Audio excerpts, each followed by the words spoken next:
बहुत प्यारा भाव है इसका। राम जी को प्रिय क्या है तो बताते हैं।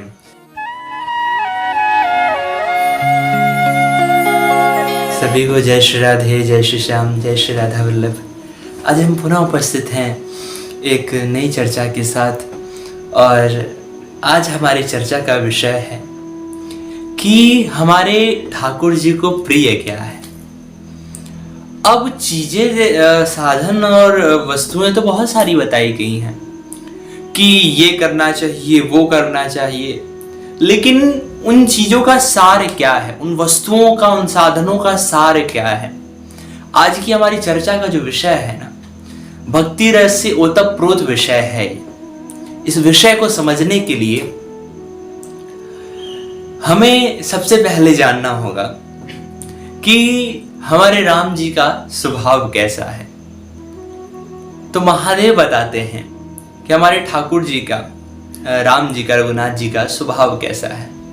कहते हैं, उमा राम स्वभाव जिन्ह जाना, ताहि भजन तज भावना ना।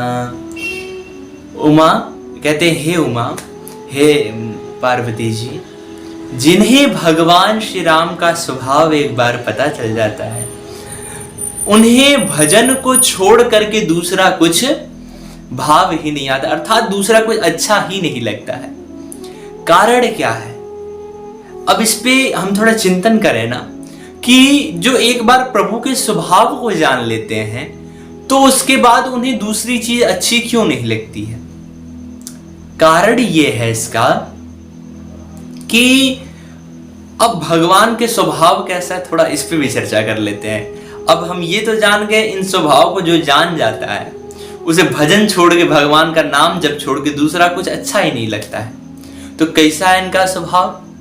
तो बताते हैं कि अहो बकीयम स्तनकाल कूटम जिघांसया पायेदप्य साध्वी लेभे गतिम धातृचिताम ततुन्यम कम वा दयालुम शरणम व्रजेम।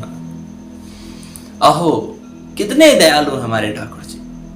बोले कितने दयालु? कह रहे बकी अर्थात जो बकासुर की बहन है, पूतना, वो पूतना भगवान को मारने के लिए आई और भगवान ने उसको माता के समान गति दे दी।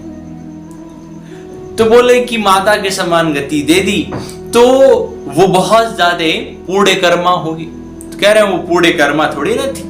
बोले फिर क्या थी? कह रहे रुधिरासना, वो तो रुधिर का पान करने वाली, और सबसे बड़ा जो अपराध बताया गया है बाल हत्यारन थी वो। बोले ठीक है, कोई बात नहीं, काम अच्छे नहीं किए उसने, कोई बात नहीं, जाति अच्छी होगी। बोले देखो जाति पाति का भेद चलता है जगत में, भगवान के पास कोई जाति पाति का भेद नहीं है। जाति की तो वो राक्षसी थी। और बताओ, बोले कि ऐसी बात है तो फिर उसका उद्देश्य अच्छा होगा। भगवान के पास आ रही है तो उसका उद्देश्य अच्छा होगा कि मैं भगवान के पास शरणागति ले लूंगी और सारे पाप कट जाएंगे।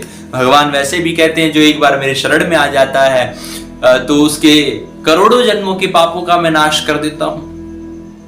बोले कि भैया वो भगवान के पास शरणागति लेने नहीं आई थी और ना ही वो ठाकुर जी के दर्शन की इच्छा से आई थी। बोले फिर आई क्यों थी?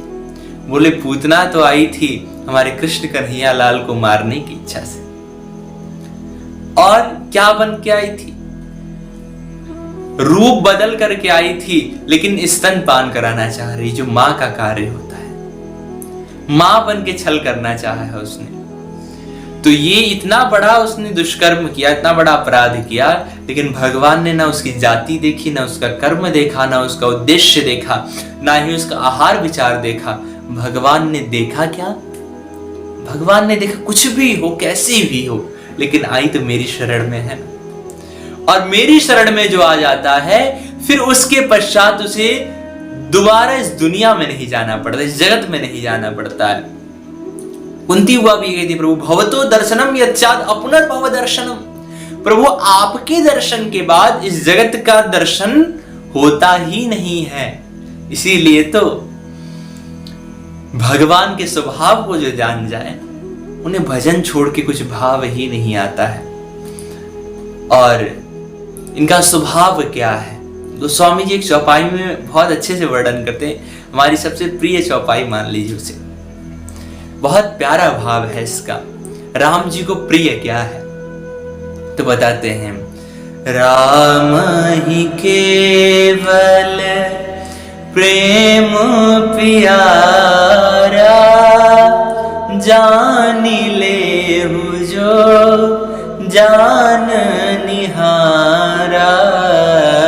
राम ही केवल प्रेम प्यारा, जान ले जो जान निहारा। राम ही केवल प्रेम प्यारा। हमारे राम जी को तो केवल प्रेम ही प्यारा है। वो भजन आता है ना, भगत के वश में है भगवान, वास्तविकता है। भगवान स्वयं कहते हैं मुनि दुर्वासा से, अहम भक्त पराधीनो है स्वतंत्र द्विज। हे ब्राह्मण देवता, हे दुर्वासा जी, लोग कहते हैं कि मैं परम स्वतंत्र हूं, मेरे ऊपर कोई नहीं है, लेकिन अहम भक्त पराधीन हूं, मैं भक्तों के अधीन हूं। बोले कैसे अधीन हूं? कह रहे साधु नाम हृदयम मह्यम साधु नाम हृदयम तो हम कह रहे जो साधु जन है, जो संत जन है, जो मेरे प्रेमी भक्त जन है, जो मुझसे प्यार करते हैं, प्रेम करते हैं, वे मेरे हृदय हैं, वो मेरे हृदय में निवास करते हैं। और क्या कह रहे हैं, मैं उन जो मेरे वो प्राण प्यारे भक्त हैं, मैं उनके हृदय में निवास करता हूं। और कैसे निवास कर रहे हैं भगवान? भगवान निवास कर रहे हैं शयन मुद्रा में, आराम की मुद्रा में भगवान निवास करते हैं। इसीलिए हृदय को कमल की उपमा दी गई है। कमल बहुत कोमल होता है और कमल के समान कोमल स्थान पर भगवान विराजमान हो जाते हैं। और एक बार यदि हृदय कमल में विराजमान हो जाए, फिर उसके बाद ये जो कलयुग के दोष हैं और जो ये विषयासक्तियां हैं, ये विषय रूपी विष दोबारा इस हृदय में प्रवेश नहीं कर सकता। तो देखिए, सार तो यही है कि हमारे ठाकुर जी की भक्ति का, हमारे कन्हैया की भक्ति का आश्रय ले लिया जाए और एकमात्र उनको रिझाया जाए। जगत को रिझा के क्या ही कर लेंगे? जगत तो धोखेबाज है, एक दिन ना एक दिन अपना स्वरूप दिखा देगा। हमारे ठाकुर जी को रिझा लिया ना, फिर उसके बाद जगत में कुछ भी दुर्लभ नहीं रह जाएगा। सार यही है, राम ही केवल प्रेम प्यार। इनको जितना लाड लड़ा सकते हैं, जितना प्रेम कर सकते हैं, जितने अंश में प्रेम बढ़ते जाएगा, उतने अंश में आपके हृदय की शांति, हृदय का आनंद उत्तरोत्तर बढ़ते जाएगा। उसका वर्णन ही नहीं किया जा सकता।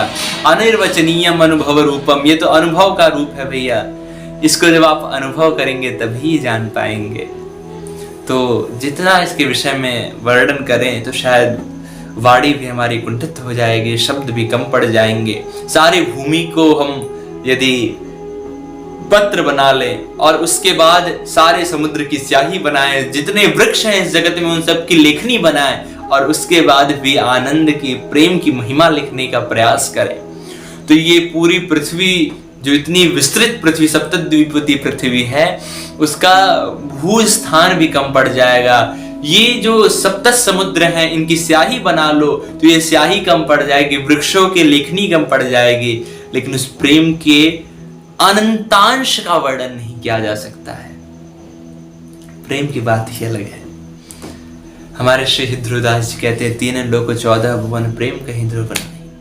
प्रेम तो एकमात्र प्रिया प्रियतम का, ठाकुर जी का प्रेम है। जगत में जो भी है वो आकर्षण है। इसीलिए प्रेम तो ठाकुर जी से करिए और उनको प्यारा भी प्रेम ही है। और जब प्रेम से उनको भजता है, ठाकुर जी उसको अपने हृदय से लगा लेते हैं और हृदय में बसा लेते हैं। तो आज की चर्चा का सार यही है कि राम ही केवल प्रेम प्यारा। हमारे राम जी को तो बस प्रेम ही प्यारा है। इस बात को जो जान गया वही ब्रह्म ज्ञानी है, वही तत्व ज्ञानी है, वही शास्त्रों का ज्ञाता माना जाएगा। और बहुत शास्त्र पोथी पढ़ ले, लेकिन यदि इस बात को नहीं जान रहा तो कबीर दास जी की वही बात, पोथी पढ़ पढ़ जगमुआ पंडित भयान कोय, ढाई आखर प्रेम का पढ़े सुपंडित होय। पोथी पढ़ पढ़ के जगत में न जाने कितने विद्वान आए और चले गए, कोई नहीं जानता उनका नाम तक। लेकिन 2.5 अक्षर प्रेम का, ये 2.5 अक्षर जो प्रेम का है, इसको जिसने पढ़ लिया, इसको जो जान लिया, उनका आज तक नाम लिया जाता है। श्री कबीरदास जी का, श्री मीराबाई जी का, श्री प्रहलाद जी का, श्री ध्रुव जी का, अन्य अन्य जितने भक्त हुए हैं उन सभी का नाम आज तक स्मरण किया जाता है। तो प्रमुख यही है कि यदि आप प्रेम कर रहे हैं, भक्ति कर रहे हैं प्रभु के प्रति, तो वो प्रेम से श्रेष्ठ, उस भक्ति से श्रेष्ठ कुछ भी नहीं है, और ठाकुर जी को प्रिय भी वही है। तो इस विषय में जितनी चर्चा करेंगे चर्चा बढ़ती जाएगी। तो आज की चर्चा को यहीं पर विश्राम। उससे पूर्व छोटा सा निवेदन, ये प्रेम मूर्ति भगवान जिस मंदिर में निवास करते हैं, तो ऐसा कोई धार्मिक स्थल, ऐसा कोई मंदिर जो बहुत प्राचीन हो और आपके घर गांव के आसपास हो, और आप चाहते हो कि वहां के विषय में बहुत अधिक से अधिक लोग जाने, तो वहाँ की जो भी जानकारी हो, इतिहास हो, कैसे मंदिर प्रकट हुआ, क्या कैसी लीला है वहाँ की, वो सब हमारे ईमेल आईडी पर लिख करके मेल करें, अथवा हमारे व्हाट्सएप नंबर पे व्हाट्सएप कर दें। हम शीघ्र प्रयास करेंगे कि उस स्थान के विषय में एक वीडियो बनाएं और वहाँ की संपूर्ण जानकारी आप तक पहुँचाएं। इसी के साथ सभी को जय श्री राधे, जय श्री श्याम, जय श्री राधा वल्लभ।